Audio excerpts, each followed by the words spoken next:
السلام علیکم، welcome to my channel Free speak.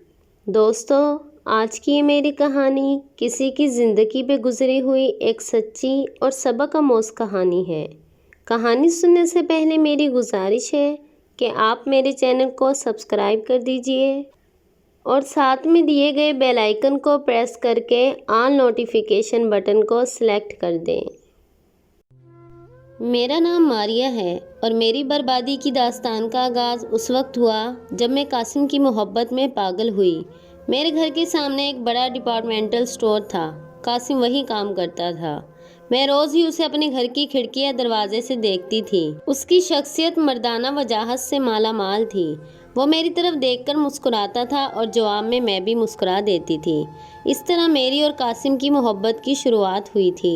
پھر ہماری ملاقاتیں ہونے لگیں۔ میں بہانہ بنا کر بازار جاتی جہاں وہ میرا منتظر ہوتا تھا اور پھر ہم کسی ریسٹورنٹ میں وقت گزارتے تھے۔ قاسم کا گھر گاؤں میں تھا اور وہ شہر میں کمانے کی غرض سے آیا تھا۔ ایک دن اس نے مجھے بتایا کہ وہ شادی شدہ ہے اور 3 بچوں کا باپ ہے۔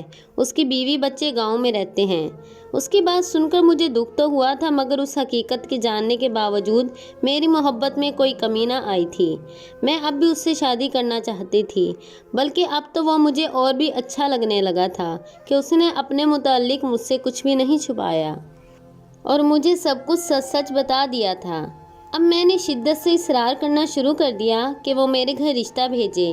وہ بھی رشتہ بھیجنے پر راضی تھا، مگر مسئلہ یہ تھا کہ وہ اپنے ماں باپ سے چھپ کر یہ شادی کرنا چاہتا تھا، کیونکہ اس کے والدین اس کی دوسری شادی کے لیے ہرگز تیار نہ ہوتے۔ لیکن قاسم کا کہنا تھا کہ شادی کے بعد وہ اپنے ماں باپ کو بتا دے گا اور معافی مانگ لے گا۔ اب اس صورتحال میں اس کے والدین میرے گھر میں رشتہ لے کر نہیں آ سکتے تھے۔ چنانچہ کافی سوچ بچار کے بعد قاسم کے ذہن میں اس کے ایک دوست کا خیال آیا۔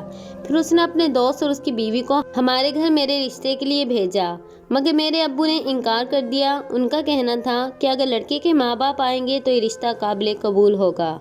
حالانکہ ابو کے انکار کی وجہ درست تھی، مگر اس وقت مجھ پر محبت کا بھوت سوار تھا، اس لیے مجھے ان کے فیصلے پر بہت غصہ آ رہا تھا۔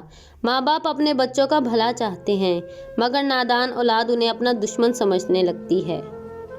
ان حالات میں اب جائز طریقے سے شادی ہونا تو ممکن نہیں تھا، لہٰذا میں نے قاسم کے ساتھ بھاگ کر شادی کرنے کا فیصلہ کر لیا۔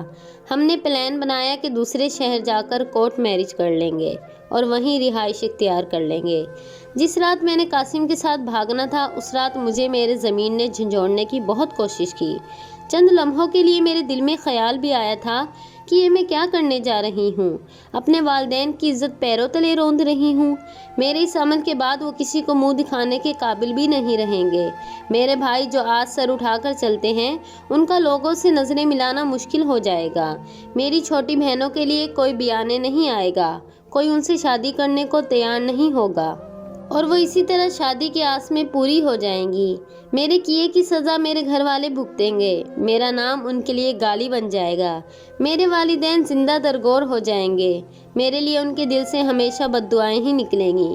غرض میرا ضمیر مجھے ایسے کرنے سے روک رہا تھا، مگر دوسری طرف میرا پاگل دل قاسم کے لیے دیوانہ ہو رہا تھا۔ آخر میرا ضمیر ہار گیا اور پاگل عشق جیت گیا اور میں اس اندھیری رات میں ماں باپ کی دہلیز پار کر گئی۔ آج بھی اس گھڑی کو کوستی ہوں کہ میں نے ایسا کیوں کیا۔ قاسم مجھے بھگا کر کراچی لے گیا۔ قاسم نے کراچی میں پہلے سے ہی اپنے دوست کی مدد سے ایک مکان کرائے پر لے لیا تھا۔ ہم نے کورٹ میرج کر لی۔ میں قاسم کو پا کر بے انتہا خوش تھی، مگر یہ خوشی عارضی ثابت ہوئی۔ شروع میں قاسم مجھ سے بہت اچھا تھا، وہ مجھ سے بہت اچھا برتاؤ کرتا، مجھ سے بہت محبت کرتا۔ قاسم کی محبت پا کر میں بے حد خوش تھی اور میں ہر وقت اللہ کا شکر ادا کرتی تھی کہ مجھے قاسم جیسا شوہر ملا۔ لیکن میرے دل میں ندامت بھی تھی کہ میں نے اپنے ماں باپ کی عزت کو رون دیا۔ لیکن یہ ندامت تھوڑی دیر کے لیے ہوتی، لیکن جب میں قاسم کی محبت دیکھتی تو یہ ندامت ختم ہو جاتی۔ ایک دن قاسم نے مجھ سے کہا، تم تیار ہو جاؤ، ایک دوست کی طرف چلنا ہے۔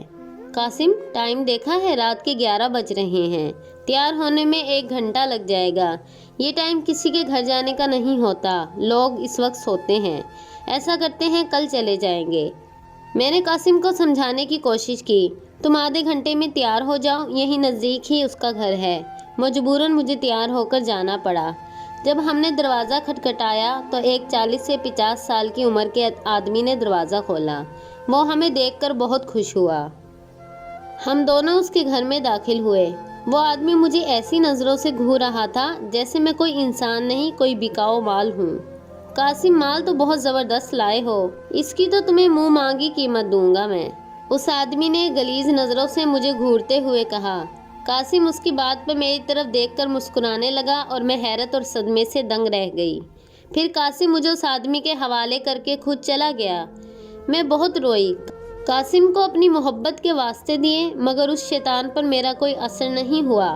آج تم یہاں رہ لو، کل میں آ کر تمہیں یہاں سے لے جاؤں گا، یہ کہہ کر قاسم چلا گیا۔ میں بہت روئی اور چلائی، میری روح گھائل ہو چکی تھی۔ سزا تو آخر مجھے ملنی ہی تھی۔ میں نے اپنی والدین کی عزت کو رسوا کیا تھا، پھر بھلا میری عزت کیسے محفوظ رہتی؟ وہ مرد پوری رات میرے جسم کے ساتھ کھیلتا رہا، میرے جسم کو نوچتا رہا، اس نے میری روح کو چھلنی کر دیا تھا۔ میں پوری رات اس اذیت سے گزرتی رہی اور تڑپتی رہی۔ اگلے دن قاسم مجھے لینے آیا اور میں اپنے لاچار وجود کو لے کر گھر آ گئی۔ پھر تو یہ گھنونا سلسلہ شروع ہو چکا تھا۔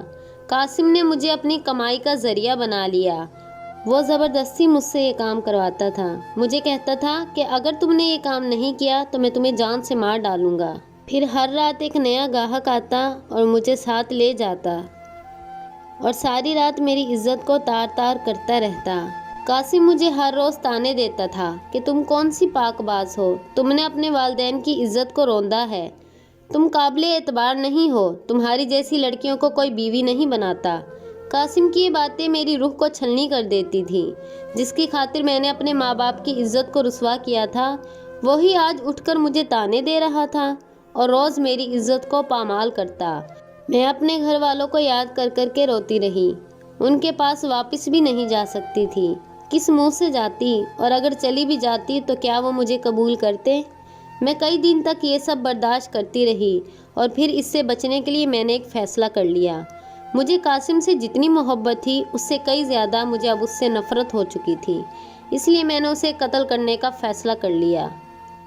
میں اس کراہت امیز اور ذلت والی زندگی سے تنگ آ چکی تھی۔ قاسم کی موت ہی مجھے اس گناہ آلودہ زندگی سے چھٹکارا دلا سکتی تھی۔ پھر ایک رات حسب معمول جب قاسم نے مجھے اپنے دوست کے پاس لے جانے کے لیے تیار کیا، میں نے ایک تیز دھار خنجر سے اس کا کام تمام کر دیا۔ اس خنجر کا بندوبست میں نے پہلے ہی کر لیا تھا۔ قاسم کو مارنے کے بعد میں نے تھانے جا کر اپنا جرم کا اعتراف کر لیا۔ عدالت نے مجھے عمر قید کی سزا سنا دی۔ قاسم کو مارنے کا مجھے کوئی افسوس یا پچھتاوا نہیں تھا۔ دکھ ہے تو یہی کہ میں نے اس کی جھوٹی محبت کے جھانسے میں آ کر اپنی دنیا اور آخرت دونوں برباد کر لیں۔ جیل کی اس کال کوٹری میں میرے 400 اندھیر ہی اندھیرا ہے، مگر اس سے زیادہ اندھیرا میرے اندر ہے، جہاں امید، خوشی، امنگ یا کسی بھی روشن جذبے کی ہلکی سی دمک نہیں ہے۔ ویسے بھی اب مجھے روشنی کی چاہ بھی نہیں ہے۔ یہ اندھیرے ہی میرے مقدر ہیں، جنہیں میں نے خود اپنے نصیب کا حصہ بنایا تھا۔ یوں تو میں عمر قید کاٹنے والی ایک قیدی ہوں، مگر اپنے اس عمل پر مجھے کوئی پچھتاوا یا ندامت نہیں ہے، کیونکہ میں نے ایسے شیطان صفت انسان کو موت کے گھاٹ اتارا ہے جس نے مجھے اپنی جھوٹی محبت کے جھانسے میں لا کر میری زندگی برباد کی تھی۔ میں تمام لڑکیوں سے ایک گزارش کرتی ہوں، خدا را کسی کی جھوٹی محبت کے جھانسے میں نہ آئے اور اپنے گھر کی دہلیز ہرگز پار نہ کریں۔ اپنے ماں باپ کی عزت کو کبھی رسوا نہ کریں، کیونکہ اگر آپ اپنے ماں باپ کی عزت کا خیال نہیں رکھیں گی تو یقیناً آپ کی عزت بھی محفوظ نہیں رہے گی۔ قاسم جیسے بہت سے شخص اس دنیا میں گھوم رہے ہیں، خدا را ان سے بچ کر رہیے، اپنی عزت کو محفوظ رکھیے۔ ان کے پیار کے جھوٹے جھانسے میں کبھی مت آئیں، یہ محبت نہیں، صرف فریب ہے، دھوکہ ہے۔ دوستو، مجھے امید ہے کہ آپ کو ہماری آج کی کہانی بھی پسند آئی ہوگی۔ آپ اپنی قیمتی رائے کا اظہار کمنٹ سیکشن میں ضرور دیجیے گا۔